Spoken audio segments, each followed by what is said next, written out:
Happy day, everybody. I'm Daniel Braffman, holistic health performance coach, health missionary, just kind of an all-around guy, whatever that means. Anyway, here to talk about Maxwell Maltz's Psycho-Cybernetics, Chapter 11, how to unlock your real personality. I'm kind of feeling a little inadequate to teach this one. There's so much information in this chapter. But I'm going to just sort of do my best, and hopefully the feedback and doing this again and again and again. I'm almost tempted to say we should do this 2 weeks in a row so we can really think about this chapter, because I don't think it just is about me. I don't know anybody who wouldn't benefit by really dedicating some time to to what this is about. This is really the nitty-gritty of what's getting in our way. And it is at the level of programming. This is about, what we enter as possibilities, and then what happens to that through, often we use the word conditioning. So let's just use the word conditioning, but all of our beliefs, all of the things that we have in our system that are part of our sensitivity meters, or part of what we're using to read what's happening, or make up what's happening, which is really typically, I think, what we're doing more than we're actually reading, because reading means that we're actually in the moment. And that's kind of the point here, is that we have so much stuff in us that we are, using instead of just being present, and then having good sense, that we make a lot of mistakes. We fly into walls, we fly over things that we should fly around. We all do all sorts of things. So here we are, kind of, all of the issues around personalities. I love the way that it kind of starts off. I mean, this is just like every other thing in life. It's a paradox. I mean, it's, your true personality is likely to attract everything that you really want, and that's really in sync with yourself. And yet it's actually hard to even be in touch with our authentic personality. And an inauthentic personality is one that's really hard to be around. We all have a sense of that. We all have a sense of that in ourselves, to a certain degree, some of us more, some of us less. But this is really, as I said, kind of the nitty-gritty about what the value of doing this kind of work is. It's not just enough to know that you've got this brain, and you've got this subconscious, and you've got this history, and blah, blah, blah, blah, blah, blah, blah. I mean, at the end of the day, it really does come down to, how do I identify things that need to be fixed, and if they need to be fixed, or even if they need to be possessed, it's the other question. But anyway, like I said, this is kind of, I just feel inadequate with this one. This one's so big. I'm, just going to speak from my heart a little bit on this one. But yeah, in a sense, we've corrupted the basic hardware that we're operating on. We have, funky sort of strategies that have become our go-to places. Especially when there's not enough negative information to get us to automatically correct. And unfortunately, we have, in this system of corrupted ideas, made it so that we can tolerate a lot of bad shit before we really get on with something. We've raised our threshold of tolerance. I know I'm kind of a master of this, to a place where we just hang out in places that longer than we should, and waste a lot more time, energy, and money. We give away too much because we think that we need to, in order for people to even understand us or want anything about what's going on. Whatever we're doing, we're doing. We, me, it's all, it's all the same thing here.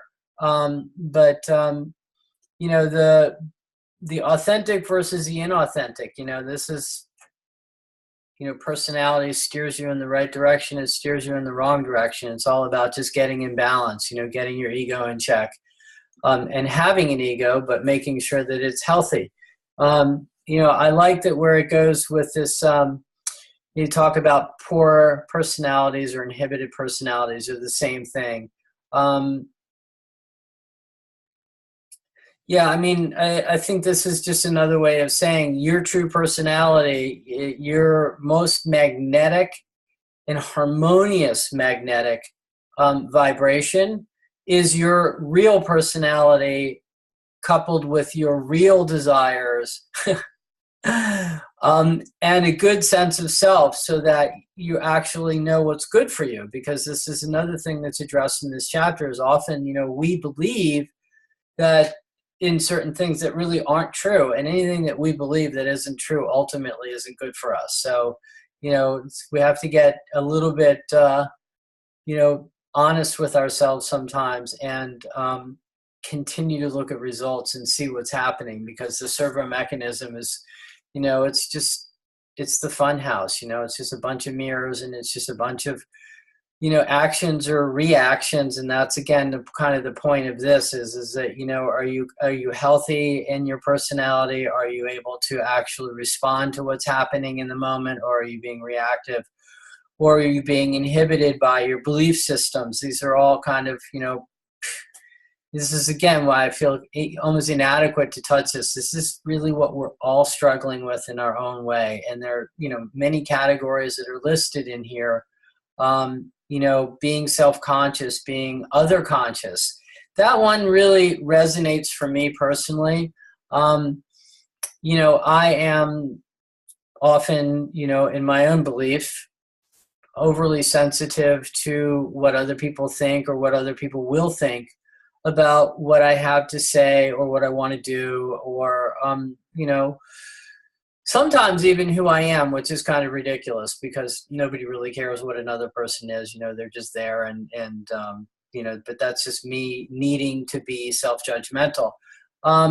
So anyway, I'm just kind of rambling through this. I'm so taken by this chapter. I really do think it's something that we need to revisit next week and maybe in a more open format, because I'd like to hear what other people are experiencing around this chapter. But the frustration and the failure to be yourself, that's just, man, I haven't ever been in a relationship for more than a brief period of time where I didn't hear a person say that they were still really trying to find themselves.